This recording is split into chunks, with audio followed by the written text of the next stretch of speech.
I started looking at that agency and I found out that the Minnesota Deer Hunter Association had an executive director named Craig Ingwall.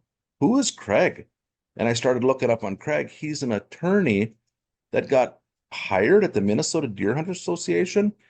He was an attorney for the DNR to go after landowners and charge them for anything that the DNR wanted. And he worked out of the Attorney General's office, hyper aggressive to attack hunters for the DNR. So connect the dots. Minnesota DNR, far left at the top, and you have this representative, Rick Hansen, pushing all this stuff forward.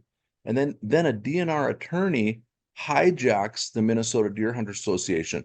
So Rick Hansen and Craig Ingwall, they start the drumbeat, deer farms are bad, but they're just misleading all the information.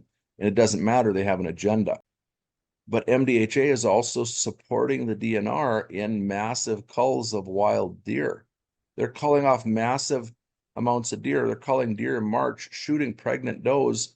People in the locker plant are laughing and holding up dead fawns that are a month away from being born and throwing them in the garbage. And that's the name of progress, is to kill off all these wild deer, and we'll slow the spread of CWD. They drugged me back in. They put a target on my chest, and I'm fully aware there's not one thing I can do or say to make the Minnesota DNR, Rick Hansen, MDHA leadership hate us more.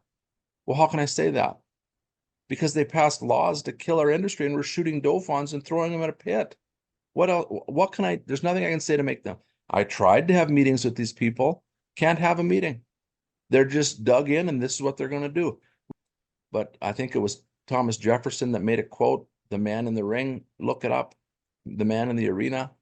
And he says it's typically a weak man who criticizes another man for the way that he fights. And that man's not in the arena. He's got no skin in the game, but he's going to criticize the man who's fighting for his life.